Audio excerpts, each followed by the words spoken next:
তর্কের খাতিরে মেনে নেন আইসিসি বাংলাদেশের সব দাবি দাওয়া মেনে নিয়েছে।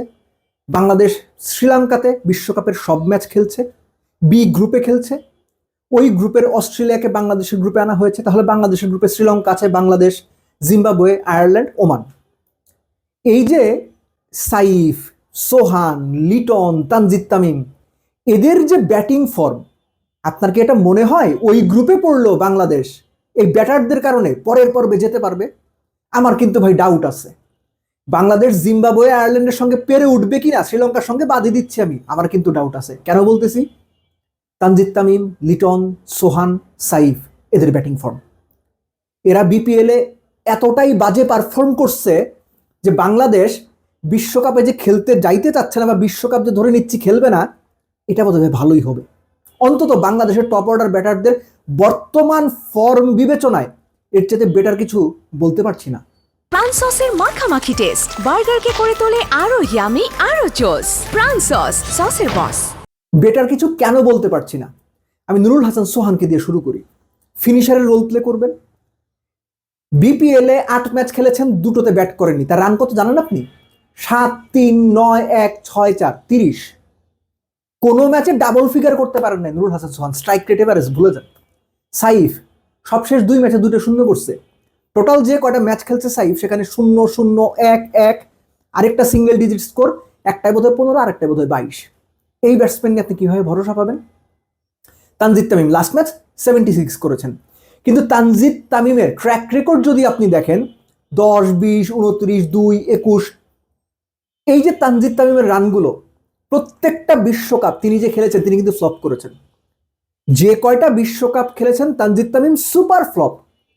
যে প্লেয়ার গত বছরে বাংলাদেশের সবচেয়ে বেশি ছক্কা মেরেছে, সবচেয়ে বেশি টি-20তে রান করেছে, সেই প্লেয়ার বিশ্বকাপের আগে এসে of form. Tanzid Tamim mentally বা সাইকোলজিক্যালি কোনো ডিসঅর্ডারে ভোগেন কিনা আমি জানি না, কিন্তু বড় আসরের আগে তার এরকম ফর্মহীন হয়ে যাওয়া কিংবা ভালো ফর্মে থাকা অবস্থায় মুখ থুবড়ে পড়া, পারফর্ম করতে না পারা, এটা আসলে টেকনিক্যাল ট্যাকটিক্যাল কোনো বিষয় নাকি সাইকোলজিক্যাল বিষয়। আমার মনে হয় বাংলাদেশ ক্রিকেট ম্যানেজমেন্টের, ন্যাশনাল টিম ম্যানেজমেন্টের তানজিদ তামিমকে নিয়ে কাজ করা উচিত।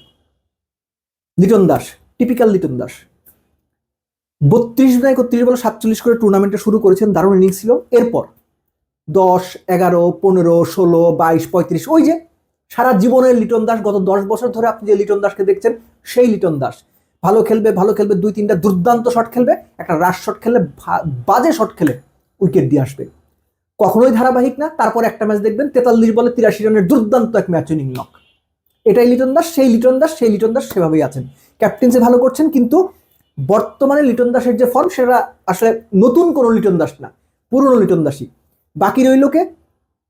শামীম হোসেন পাটোয়ারি, পারভেজ ইমন এবং তাওহিদ হৃদয়। তাওহিদ হৃদয় বিপিএল এর সবশেষ যে 97 রানের ইনিংসে খেলেন, খুবই ভালো ইনিংস ছিল। তিনি মোটামুটি কিছুটা রানের মধ্যে আছেন। সবচেয়ে ভালো কথা, তাওহিদ হৃদয়কে নিয়ে যে সমালোচনাটা ছিল যে অনসাইড ছাড়া বা লেগ সাইড ছাড়া খেলতে পারেন না, অফসাইডেও এই বিপিএল দেখলাম তিনি কাভার, এক্সট্রা কাভার পয়েন্ট, এই সমস্ত রিজিয়নে বড় বড় ছক্কা মারছেন, খুব ভালো কিছু শটস খেলছেন। এটা একটা আশার দিক কিংবা পজিটিভ একটা সাইন। পারভেজ ইমন, টিম ম্যানেজমেন্টকে ভাবতে হবে তাকে কোথায় খেলাবে। 4 নম্বরে বিপিএল এর প্রথম 4 ম্যাচেই বোধহয় 200 করে ফেলেছিলেন। তারপরে তাকে ওপেনিংয়ে নেওয়া হলো, তারপর 2 ম্যাচ না 3 ম্যাচ ফ্লপ করলেন, লাস্ট ম্যাচটাতে আবার রানে ফিরেছেন। শামীম পাটোয়ারি, যেদিন সে খেলবে সেদিন সে খেলে দেবে, কোনো বোলার না, কিন্তু শামীম কবে খেলবে এইটা ভাই আসলে ডিফিকাল্ট, ইউনো, যে টানা 3 ম্যাচ খারাপ, 4 ম্যাচ খারাপ, তারপর হুট করে একটা দুর্দান্ত ইনিংস। সো এই যে টপ ব্যাটিং লাইন আপটা আমি বললাম, এখানে একজন ব্যাটসম্যান এই মুহূর্তে সত্যিকার অর্থে রানে আছেন, পারভেজ ইমন, তার সঙ্গে কিছুটা তাওহিদ হৃদয়, কিন্তু ওভারঅল ব্যাটিং লাইন আপ যদি আপনি হিসেব করেন, ভরসা করার মতো লাইন আপ। আমি অন্য কোনো নামের কারণে বলছি না, বর্তমান ফর্মের কারণে বলছি। এই যে বাংলাদেশের ব্যাটিং লাইন আপটা আছে, বিশ্বকাপ যদি বাংলাদেশ খেলে, এই ব্যাটিং লাইন আপের ওপর আসলেই কি খুব বেশি ভরসা রাখা যাবে? বাংলাদেশের বোলিং ইউনিট দুর্দান্ত করছে, পেস স্পিন মিলে মাহিদি, রিশাদ, মুস্তাফিজ, তাসকিন, শরীফুল কিংবা ধরেন সাইফুদ্দিন, সাকিবরা মিলে বোলিং ইউনিটটা বেশ স্ট্রং, কিন্তু ব্যাটিং ইউনিটটা, এই ব্যাটিং ইউনিট নিয়ে, এই ব্যাটিং ইউনিটের বর্তমান যে ফর্ম সেটা নিয়ে আমি খুব বেশি আশাবাদী না।